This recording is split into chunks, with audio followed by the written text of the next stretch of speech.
Hola, buenos días, soy Fran Lucerón, miembro del equipo de trabajo del Santuario de la Frontera y como bien nos ha dicho Javi, vengo a explicar qué lugar ocupan los santuarios de animales en una sociedad especista y qué es lo que, simboliza y qué es lo que desempeña los santuarios en la lucha antiespecista.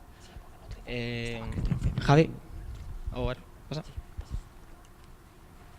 Sé que todas sabemos ya la respuesta a esta cuestión, voy a pasar muy por encima por ella, pero creo que es una parada importante para cuestionarnos el tema que vamos a ver. ¿Qué es el especismo? ¿Pasa? Ahí está. Lo principal que nos dicen y lo que ya todas sabemos, el especismo es una opresión en base a una especie. O el pensamiento de pensar de que una especie está por encima de las demás. Bueno, esta imagen me gusta, personalmente me gusta mucho esta imagen porque tiene mucho más simbolismo de lo que parece. ¿Puedo pasar? Bueno, lo que siempre se comenta también, uno de los factores más visibles del especismo en la sociedad es la industria cárnica. Y bueno, esta imagen la hemos visto ya también muchas, no le quiero quitar peso. ¿Puedes pasar a la siguiente? También sabemos que en otras partes del mundo el especismo también se lleva a cabo en otros formatos. Y me gusta comparar estas dos imágenes porque resuelve muy bien la cuestión de que si el especismo es algo cultural, que también, y a la vista está. ¿Vamos? Las que trabajamos en el Santuario de la Frontera, se ve un poco mal, lo voy a leer, ¿vale? Las que trabajamos en el Santuario de la Frontera somos cada una de nuestra casa, pero tenemos una base y con ella, con esa base, vemos el especismo que vivimos todos los días y lo analizamos según nuestra base. Puede haber distintas interpretaciones y distintas opiniones, pero un rápido resumen y análisis de por qué el especismo no solo existe, sino cómo se conserva en nuestra sociedad. Pensamos que tiene tres afluencias importantes. La primera, el patriarcado, que creemos que bueno, el especismo se apoya en él. De primeras, pues se puede ver la opresión sexista que existe, por ejemplo, en la industria cárnica o cualquier otra industria que utilice animales. El control reproductivo, que es un tema que tampoco se habla mucho, se pasa muy por encima de él, pero el control reproductivo que se hace o la explotación que se hace en base a la reproducción de los animales es un punto que se debería de analizar mucho más despacio porque hay muchísimo más atisbos de sexismo de los que pensamos. Igual que el capacitismo. El capacitismo siempre lo hemos visto en otras opresiones, como puede ser en el ámbito racial o en el ámbito sexista, ¿no? El capacitismo se comparte mucho en todo esto. Otra de las fuentes que pensamos que también sirven para mantener y que mantiene al especismo es el Estado. El Estado, a través de las subvenciones y ayudas económicas a la industria, eso lo sabemos todas. A día de hoy, por ejemplo, los santuarios, en concreto nosotras no percibimos ayudas de ningún tipo de administración porque somos autogestionadas, pero aunque tuviésemos, si hay posibilidad de conseguir algún tipo de ayuda, sería de la propia administración ganadera, que es la administración que, bueno, que pone toda la normativa a los ganaderos y, o sea, básicamente lo que es totalmente lo contrario a nosotras. Luego el respaldo social administrativo que puede tener, por ejemplo, la industria ganadera en comparación, por ejemplo, con un santuario. Estamos hablando de que el Estado está financiando, está promoviendo a través de anuncios en la televisión pagados por nuestros impuestos, promoviendo el consumo de carnes blancas, promoviendo un producto, entre comillas, español, que es producto de la industria cárnica que de ello se aprovecha. Luego también la influencia, la educación y la cultura. Digamos que sí, que la cultura y lo que es la educación, como pudimos ver ayer con Samuel Guerrero, está muy arraigado el especismo, pero también porque quien está cortando la pana en la educación es el Estado. Y el Estado pues, es opresor y forma parte también de lo que es toda la cadena del especismo. Otro factor importante también que pensamos que es fundamental para que a día de hoy en nuestra sociedad exista el especismo es el capitalismo. El poder de los lobbies económicos en las administraciones y en los congresos, sin ir más lejos, la visión antropocentrista que deriva en esclavitud, que bueno, que de por sí la visión antropocentrista, tanto en el capitalismo como en el especismo, en cualquier otro factores, siempre aparece. Y agroalimentarias, químico-farmacéuticas, moda, entretenimiento, incluso la industria militar. Estamos, en resumidas cuentas, es pasta. Aquí simplemente se está manteniendo el especismo porque aquí le sale rentable, a alguien no, a varias industrias, y todo esto se retroalimenta del antropocentrismo que hemos comentado antes. Santuarios y sociedad especista.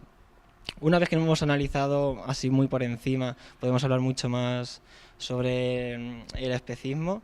La cuestión es cómo un proyecto como un santuario de animales, que es un proyecto totalmente, entre comillas, radical, teniendo en cuenta lo que hay fuera de lo que es un santuario, cómo convive, y no solo convive, sino que sobrevive a una sociedad especista. ¿Le puedes dar, por favor? Bueno, esto es una imagen que suelo usar en mis exponencias.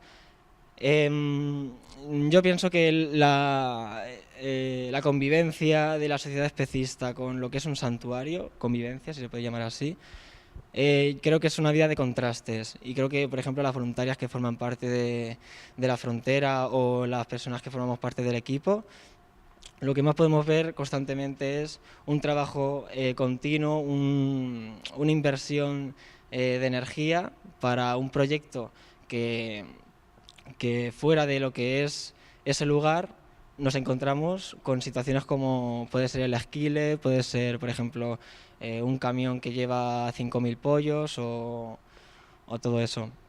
Digo que es una vida de contrastes porque, igual que esto lo tenemos fuera, ¿puedes darle fuera? Esto es que digo que es una vida de contrastes porque es que es tan sencillo como estar fuera del santuario. En la carretera que colinda con el santuario tenemos un montón de afluencia de camiones de la industria porque es una zona ganadera donde se explotan a más animales. Y bueno, es simplemente eso, o sea, entras a un santuario y directamente ves animales que han convivido a lo mejor con la explotación, pero ha habido una recuperación física y psicológica, o que simplemente han sido animales como Diego, que no han conocido ningún atisbo de explotación y no han conocido ninguna maldad por parte del hombre. ¿Podemos beber un poquito de agua, perdón?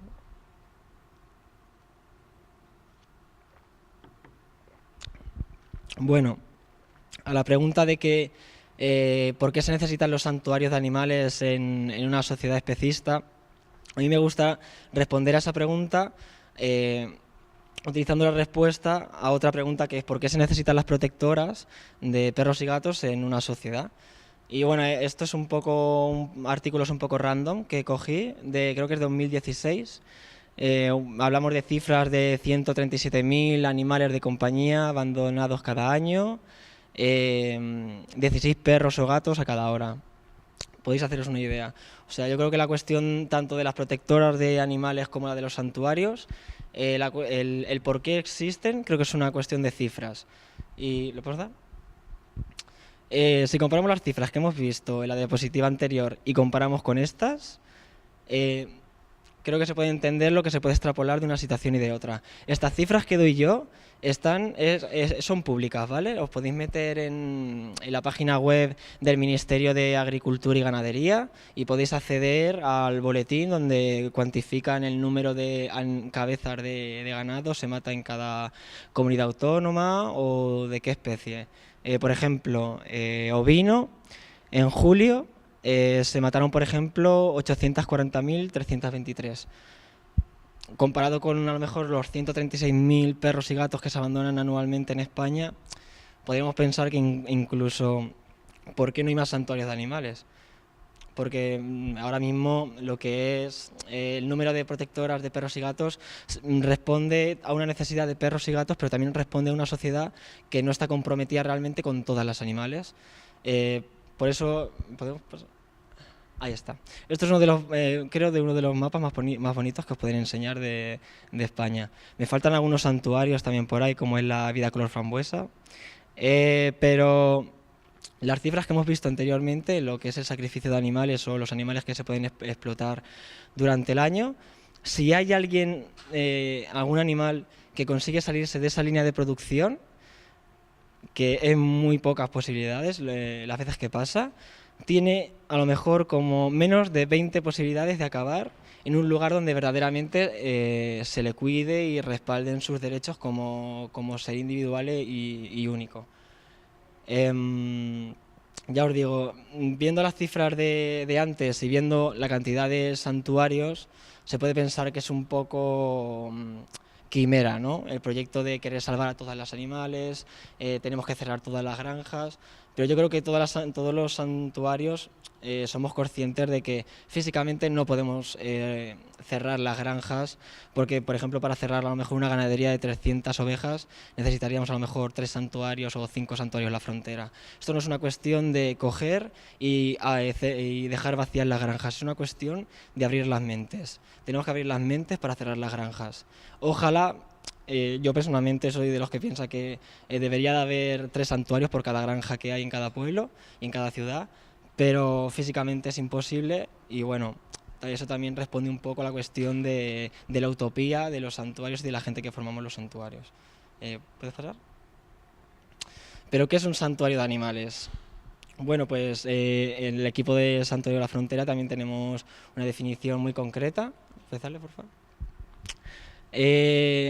Pensamos que un santuario de animales es un espacio político liberado. Voy a recalcarlo. Un santuario de animales es un espacio político liberado. El trabajo que más se lleva a cabo en un santuario es la recuperación física y psicológica de animales rescatadas de la explotación, en su mayoría ganadería, caza, mascotismo, de abandono o por motivos de reubicación. ¿Vale? Bueno, rescatados de la explotación, ya os digo, animales que se salvan ni más ni menos porque no les sirven al explotador, en su mayoría. Por ejemplo, me viene a la cabeza el caso de Celia, que es una cerdita ciega que fue excluida de lo que es la línea de producción por nacer ciega. O sea, es eso, es como que los animales tienen que tener la mala suerte de no nacer sanos para tener la suerte de que su explotador no quiera financiarse con él porque no puede. Bueno, también hay casos de abandono, animales que vienen de granjas que los dejan abandonados en medio del campo, como puede ser la mayoría de ovejas ancianas de las yayas que están en el santuario, son ovejas que las hemos encontrado en el suelo medio muertas y durante unos meses han ido recuperando.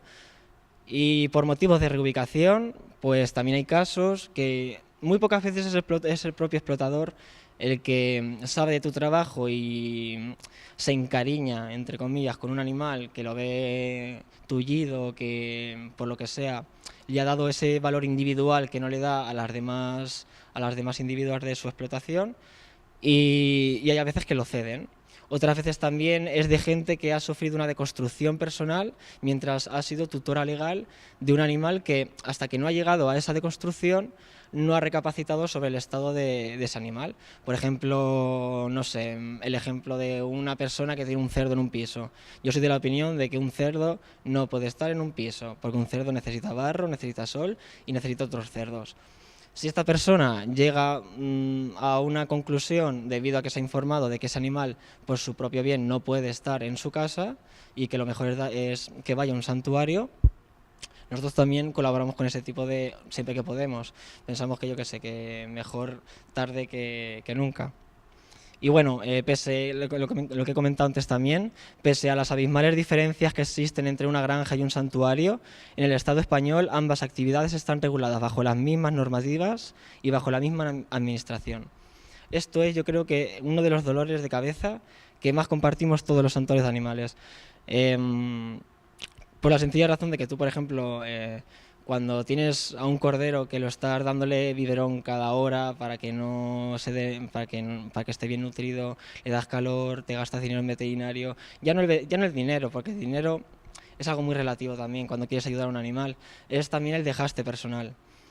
Y tú te enfrentas a la situación de que una normativa que es la única que te va a dejar legalmente ser tutor de esos animales, a lo mejor te va a exigir, por ejemplo, que le pongas un crotar en una oreja para identificarlo, o por ejemplo, que tengas que permitir que un veterinario que no tiene nada que ver con el equipo del santuario venga y utilice manejo de animales que lo utilicen en granjas, o por ejemplo que haya potestad de que entre alguna autoridad de la propia administración o cualquier situación que entre en confrontación con el propio bienestar de los habitantes y con los propios pensamientos del equipo del santuario.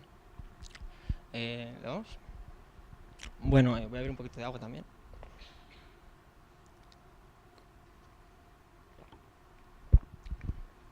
Nosotros pensamos que un santuario es el resultado de la materialización del activismo, ni más ni menos, y con ello todo lo que conlleva. Es decir, un santuario no es simplemente tener disponibilidad de un terreno y simplemente empezar a rescatar animales y divulgar la idea. Siempre tiene que haber una base, pero no solo en el tema del antiespecismo, sino en toda la lucha social debe de haber una base que nosotras pensamos que es la transversalidad, ¿no? que es la unión de luchas, y que una de las materializaciones que da la transversalidad, nosotras pensamos que es un santuario de animales, un lugar liberado, como hemos dicho antes, político, que se posiciona y que no solo no comulga con el especismo, sino que tampoco comulga con el sexismo, tampoco comulga con ningún tipo de opresión, porque fuera del santuario todas las opresiones se retroalimentan, porque todas le rinden cuentas al mismo, que es al sistema opresor. La materialización del activismo, que pensamos que es efecto directo de compromiso con el movimiento y las supervivientes, eso es clave y base. Las personas que estamos en una lucha social es porque pensamos que hay personas que están aquí y otras que están aquí abajo, entonces por solidaridad nace un compromiso, solidaridad y justicia también. Transversalidad, que es lo que he hablado antes, pensamos que es base, obligatorio. Esto para lo que es el equipo de la frontera, no sé otras compañeras, no es discutible, no se puede mover y esa es nuestra línea.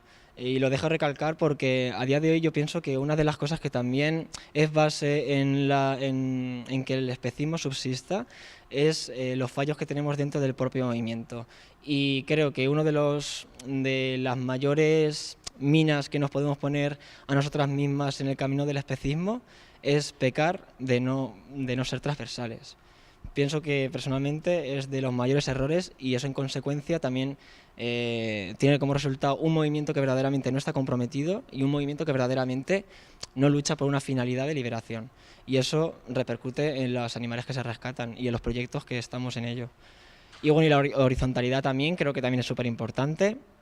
Yo personalmente pienso que una de las cosas que más diferencia entre los santuarios que más tiempo llevan y los que somos más, entre comillas, más novatillas, pienso, por lo que he hablado con otra gente, esto es personal, que la mayoría de santuarios que somos jóvenes hemos vivido la experiencia de ser voluntarias en otros santuarios. Entonces hemos podido analizar la situación y el trabajo de un santuario de animales, no de forma más válida que las personas que ya estaban allí, ni mucho menos, pero sí visto desde otra perspectiva. Y hablándolo con otras compañeras, pienso que una de las cosas que más puede echar para abajo lo que es el trabajo de una persona que llega a un santuario para ayudar es la jerarquía. Me explico. El que en un sitio no haya jerarquía no significa que el trabajo no sea eficaz. Yo creo que todas eso lo podemos sobreentender. Pero lo que sí puedo decir es que en un sitio donde hay una jerarquía muy marcada, hay muy poco desarrollo personal. Y yo creo que en un santuario es súper importante que haya desarrollo personal porque es gente que nosotros estamos en Ciudad Real y hay gente que llega de Barcelona, gente que llega de Asturias, gente que se hace 300 kilómetros para venir al santuario con Sarita a quitarle cacas, literalmente. Si yo a esa gente yo no le dejo espacio personal para que se desarrolle, para que me diga, mira Fran, hoy creo que me apetece, que quiero saber cómo le toma la temperatura o vamos a esquilar o lo que sea. Creo que el que no haya jerarquía pero que haya horizontalidad y dentro de la horizontalidad haya una coordinación de trabajo, creo que el resultado que vamos a tener va a ser voluntarias mucho más motivadas, voluntarias que van a saber mucho más de lo que es un trabajo, de lo que es un santuario, y eso a fin de cuentas es un arma creo que indispensable para el antiespecismo. personas que no solo conozcan a los animales que están intentando salvar, sino que también sepan lo que es el trabajo y la vida diaria con esos animales. Entonces yo pienso que si quitamos la jerarquía y cumplimos con una horizontalidad organizada, creo que yo, a lo mejor es porque hemos tenido mucha suerte en la frontera, pero yo personalmente he tenido buena experiencia con esto. Basta con que mañana venga un voluntario o una voluntaria y ya me quite la racha, pero lo he puesto porque creo que es importante y porque a lo que es el santuario ha sido positivo. Una lucha diaria por los animales. Estos, bueno, un poco los puntos que más se pueden ver a primera vista de lo que se hace en un santuario. Rehabilitación física y atención veterinaria especializada. Principal problema que te encuentras cuando tienes a una oveja, un burro, una gallina, un cerdo que necesita atención veterinaria especializada. Que no hay atención veterinaria especializada. Simplemente hay atención veterinaria productiva para que salga rentable. Yo creo que una de las cosas que más nos ha llevado locas a lo que es el equipo de trabajo de la frontera es, estamos, por ejemplo, Mila es una yaya de las que os contaba, una abuelita, que estamos 3 meses todos los días haciendo curas con ella, y no solo curas, sino una rehabilitación física y psicológica para que ella no se estrese, para que ella pueda hacer una vida normal en el santuario, pero sin pagar el precio de tener un miedo increíble a los animales. Para que llegue un veterinario incompetente y le haga, por ejemplo, un manejo que se hace en una granja. Eso a mí me está borrando 3 meses de trabajo de rehabilitación psicológica con un animal. Y es súper importante porque es eso, es gente que está trabajando directamente con el habitante. Y una de las funciones más importantes que tenemos en el santuario es hacer un poco, entre comillas, de criba. No criba tampoco, sino ser conscientes de que a las habitantes no podemos exponerlas a cualquiera, porque vivimos en una sociedad especista. Entonces, dentro de la sociedad especista es muy complicado encontrar a un veterinario que trabaje en la industria cárnica, que son los únicos que conocen lo que es la salud de estos animales, pero todo va a una producción. Entonces, muchas veces lo que pasa también es que en un santuario un veterinario se encuentra con un espacio en el que también se le deja un desarrollo tanto personal como profesional. Por ejemplo, hace la semana pasada castramos a 2 corderitos y los veterinarios se quedaban flipados porque nunca habían castrado a un cordero con anestesia. Y había salido muy bien la operación, y ellos a lo mejor llevarían, ¿cuántos años? 10, 12 años de veterinario en granjas y nunca habían castrado un cordero con anestesia. Simplemente han tenido que extrapolar lo que hacen a un perro y a un gato, hacer un poco de ajustes de dosis y hacer un cordero. Me parece también que eso es curioso. Vale. Recuperación psicológica y normalización. Lo que he dicho antes, no solo curar heridas, las heridas que más tardan en curar son las psicológicas, y normalización de que estamos hablando de animales, eso, que la figura del humano ha sido la figura que más miedo le ha dado durante toda su vida, que ha sido el motivo por el que ha estado durante muchos años en la mierda, y tenemos que normalizar, y también respetando también el espacio que quiere el propio animal. Por ejemplo, Sancho es un cerdo que lleva 2 años bajo mi tutela y Sancho no quiere caricias mías. Y tampoco quiere caricias de mucha gente, porque ha tenido una vida de trauma, y pese a la normalización que nosotros intentamos hacer con él, tenemos que respetar también su espacio personal. Eso creo que también es importante en el trabajo que se hace en los santuarios, la atención individual que se le hace a cada habitante. Bueno, manutención, habilitación de zona, limpieza, reparación. Eso es uno también de los trabajos diarios que más quebradero de cabezas lleva.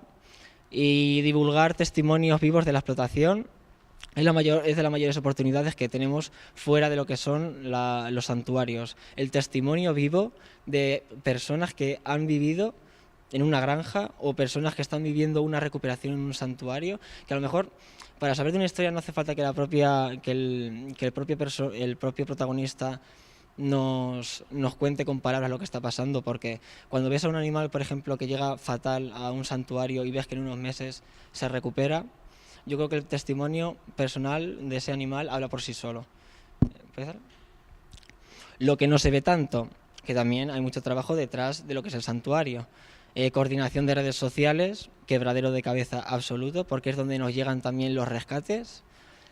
Trabajo administrativo fiscal, otro quebradero de cabeza, por lo que os he dicho antes, por el tema de la administración, que tenemos que rendirle cuentas a ganadería. Planificación de eventos y actividades, que aquí hay un montonazo de horas de trabajo, horas de cocinas, horas de hablar con locales, con centros sociales y un montón, vamos, yo creo que es de las tareas del santuario que menos me gustaría hacer. Por suerte, entre comillas, me toca hacerla poco porque yo estoy en el campo, pero mis compañeras, vamos, se merecen el cielo, lo digo solo por este trabajo. Suministro y proveedores, que esto también en una sociedad especista, perdón,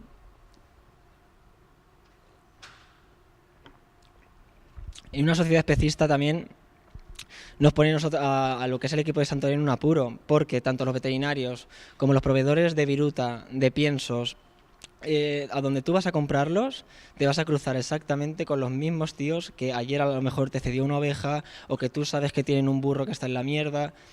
Es eso, es una vida de contrastes, una vida de morder lengua, porque sabes que fuera de un santuario, un Paquito, en el matadero hubiese costado 25 euros, no más. Y tenemos que también tener ese contacto que tampoco podemos evitar con los propios explotadores o con los propios círculos del especismo. Y bueno, y el aprendizaje y superación, tanto de las habitantes como de nosotras. Nadie hemos aprendido cuál es el manejo correcto de una oveja, nadie hemos aprendido a saber detectar un huevo obstruido en una gallina, nadie hemos sabido criar nada. Nadie nacimos aprendidos, pero lo que he comentado antes de las voluntarias, una predisposición positiva y una concienciación de lo que se está haciendo, creo que va a desencadenar ni más ni menos que en un aprendizaje y una superación personal increíble. Lo personal siempre ha sido político. Yo creo que esto de las frases que más se dice en el equipo de la frontera, personalmente me luce decirla porque yo creo que es una de las cosas que más rigen lo que es el trabajo diario del santuario, y aquí es donde hago hincapié también en la transversalidad. No podemos decir a día de hoy que el movimiento antiespecista no esté teniendo atisbos de problemas dentro de sus propias filas, porque los está teniendo. Lo que es el antiespecismo, yo pienso que no hay activismos más válidos que otros, pienso que hay distintas trincheras de lucha. Por ejemplo, en los santuarios, nuestra trinchera de lucha es el animal, y detrás del animal, el explotador. Y entre medias de él y nosotras, el animal que tenemos que rescatar. Otra trinchera, por ejemplo, de activismo indirecto es, por ejemplo, de estar en las calles, repartiendo información, divulgando el veganismo. Pero pese al formato de activismo que sea, pensamos que una de las reglas de oro que se tiene que cumplir es de que lo personal es político, porque si nosotros estamos haciendo hincapié en que una persona que está explotando animales o que, por ejemplo, está invirtiendo parte de su tiempo libre en disparar animales, yo no puedo compartir mesa con esa persona. A lo mejor yo personalmente, porque bueno, estoy en contacto más con esta lucha o lo que sea, pero yo antes de hacerme vegano tampoco compartiría mesa con un nazi. No sé si me explico. Creo que lo de la frase, lo de lo personal es político, creo que es una cosa que nos decimos muchas veces, pero que no le damos el peso que tiene verdaderamente. Yo, como responsable del trabajo de campo del santuario, yo no puedo exponer a unas voluntarias, por ejemplo, a una persona que está teniendo una visión sexista, por ejemplo. Pero es que ni a las voluntarias ni a los animales.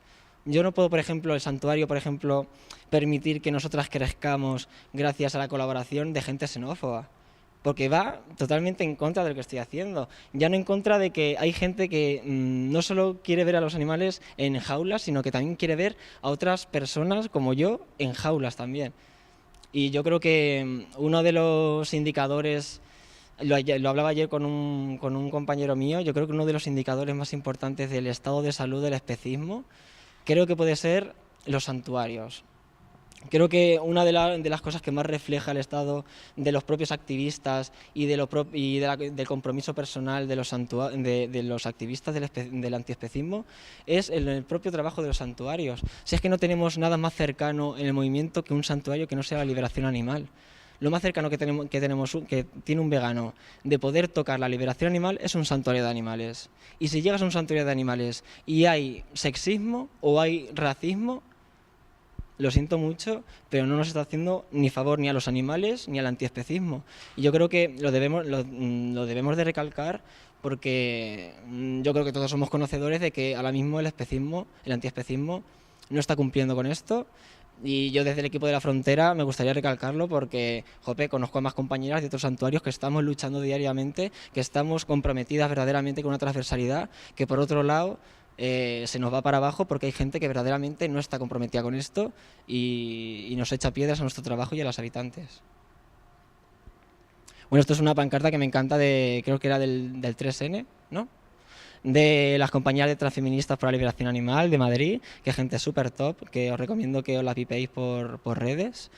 Y bueno, agresores fuera del movimiento antiespecista. Es que estamos hablando de que es que en manifestaciones en la Puerta del Sol en Madrid, es que estás viendo a nazis. O sea, es que estamos hablando de que, por ejemplo, PECTA, patriotas españoles contra la tortura animal, ¿pero qué es eso? O, por ejemplo, ¿cómo era? Arios por la liberación animal. Todo esto son grupos que podéis buscar en internet y son grupos activos en España, ¿eh? No me he ido a otros países que también los hay. O, por ejemplo, el equipo de Lo Nuestro, que es un equipo ahí de gente xenófoba de Murcia, que intentó hacer una donación a una protectora de Yecla.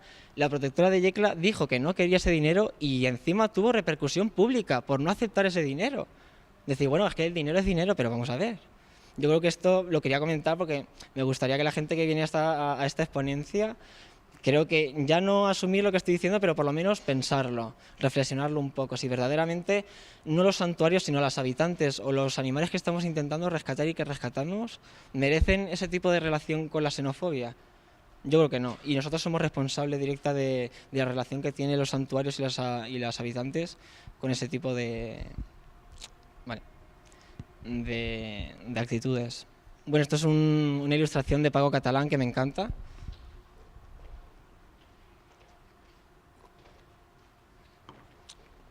Me quedan 5 minutitos, voy a intentar hacerlo un poquito más deprisa. Más allá de sus márgenes se abre el abismo. Creo que esto es un dibujo que representa también muy bien el por qué el santuario de la Frontera se llama La Frontera. Y es porque fuera de lo que es el santuario, los animales no valen absolutamente nada y cuando un animal pasa las puertas de un santuario, literalmente está cruzando una frontera. Es una línea imaginaria que nosotros mismos delimitamos y que a través de esas fronteras hay otras ciudadanas, hay otras lenguas, hay otras leyes y hay otros derechos. Pensamos que nosotras dentro del santuario lo que más vemos es eso, ese contraste diario de que un santuario, si se quiere llamar así, se puede llamar incluso otra nación, aparte de lo que hay atrás. Bueno, nación tampoco es lo más conveniente. Pasa ahí. ¿Qué les supone a los animales la existencia de los santuarios? Yo creo que esto es la visión más importante que tenemos que ver en esta exponencia. Porque el resultado de los santuarios de animales va directo es directo para los habitantes. Y yo creo que uno de los principales fines que tiene que tener un santuario de animales, aunque parezca así de primeras un poco mal sonado, yo la primera expectativa que tengo, que no creo que se cumpla, pero a mí me encantaría el día de mañana que me venga alguien y me diga, mira, Fran, se acabó, coge la llave, la echas y hasta luego, Lucas, no hace falta. Yo creo que ese debería de ser el principal cometido y la principal finalidad que tiene que tener un santuario, como ambición, no como a lo mejor algo que se tiene que materializar porque es complicado, como hemos dicho antes, pero yo sinceramente me encantaría que alguien me dijese, mira, Fran, no hace falta absolutamente, el santuario no es necesario, las protectoras no son necesarias en la sociedad. Y yo creo que esa es la ambición que yo creo que tendríamos que tener todas un poquito, que no querer también más santuarios, que también los podemos tener y lo queremos tener, pero que siempre el fin sea ese, que verdaderamente un día no tengamos que hacer falta en la sociedad. Bueno, esto es una historia que también suelo contar, porque es una cosita que me toca de cerca, y ella es Amelie. Ella es la primera oveja que llegó a la frontera. Y digo, la primera oveja que llegó, sobreentendiendo que no teníamos ni pajolera idea de salud de ovejas, ni de manejo de ovejas, ni de comportamiento de ovejas, ni de nada. Pero bueno, la predisposición positiva y ser consciente de lo que estamos haciendo hace que cojas actitudes y aprendas.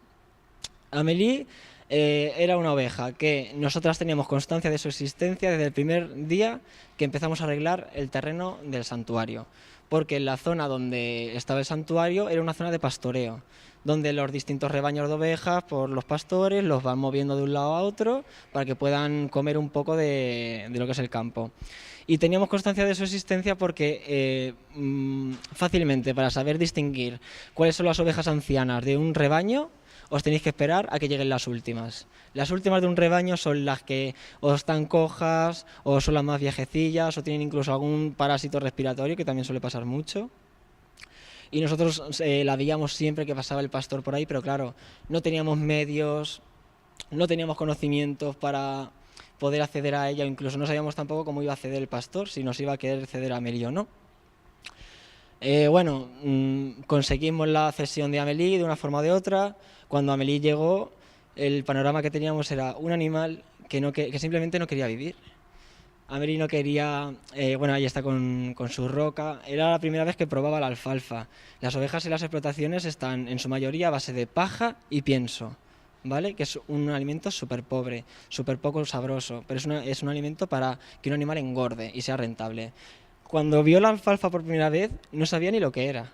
Es que ni la masticó. Pero también se le juntaba eso. Era una oveja a lo mejor que tenía entre 9 y 10 años. Las ovejas suelen morir en las granjas sobre los 9 y 10 años. Tienen una esperanza de vida de 14, 15, pero debido a las condiciones que viven en las granjas, las deterioran mucho. Y bueno, ya os digo que la situación con Amélie era que era un animal que simplemente no quería vivir. Pero claro, cómo te enfrentas a la situación de que tienes que sacar tu fuerza también por los dos? La veterinaria me lo dijo claro, me dijo, Fran, esto, prolongarlo más de 48 horas es agonía. Y bueno, yo le di la razón, porque no tenía, es que de verdad, no tenía ganas de vivir nada.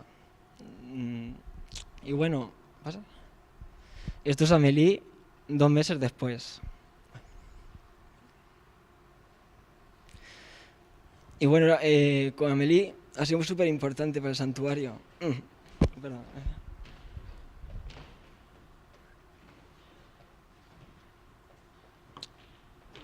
Ay, perdonad. Amélie fue súper importante para el santuario, no solo por todas las personas que tuvieron acceso a la historia de una oveja, sino lo importante que fue para las personas que somos del equipo. Con ella aprendimos cómo rumiaba un animal. Ella no podía rumiar, no podía levantarse, tenía una enfermedad degenerativa que por motivos de no tratarse en la granja va aumentando y cuando llegó al santuario era simplemente lo que podíamos hacer eran cuidados paliativos. Veis que debajo de ella tiene como una manta. Ella al no poder levantarse porque tenía artrosis, no podía estirar las patas bien. Nosotros la levantamos para que ella pueda digerir bien la alimentación, le hacemos masajes de tripa para que pudiese rumiar, le hacíamos masajes de pies también, hasta que nos dijeron que debido al avance de su artrosis no podíamos seguir haciéndole masaje porque provocábamos más desgaste. Entonces, bueno, pero nosotras cuando levantábamos a Amélie, joder, una oveja es un animal que se tira de pie 14 horas. Y cuando es un animal que no puede ponerse de pie, cuando tú la levantas con unas mantas, aunque sea, ella se ve de pie. Y nosotros lo notábamos que... Uy, perdonaré. Nosotros lo notábamos que a ella positivamente, ya no físicamente, sino que ella se veía bien también. ¿Puedes pasar la foto? Aquí a la izquierda, ¿veis? La levantamos con un par de mantas, le pasábamos una por el sobaco de adelante y otra por atrás. Y era muy poco lo que podíamos mantenerla de pie porque por el tema de la circulación y demás le podía hacer rozadura. Pero era 20 minuticos, que eran sus 20 minutos. Y bueno, gracias a la ayuda de más gente que está en otras filas del activismo, pudimos conseguir una silla de ruedas para Amélie, que esa es otra. No pudimos conseguir una silla de ruedas homologada para ovejas porque no existen. Tuvimos que conseguir una silla de ruedas de Ortocanis, que es una empresa de aquí, de España, que se utiliza que produce silla de ruedas y material de enfermería para animales con problemas de movilidad, pero para perros y gatos. Pero bueno, aunque no pudiese estar todo el día encima de ella, porque a veces le molestaba y todo eso, pero era su minutico. Nosotros, incluso ella no podía andar con la silla de ruedas porque no le llegaban las patas abajo.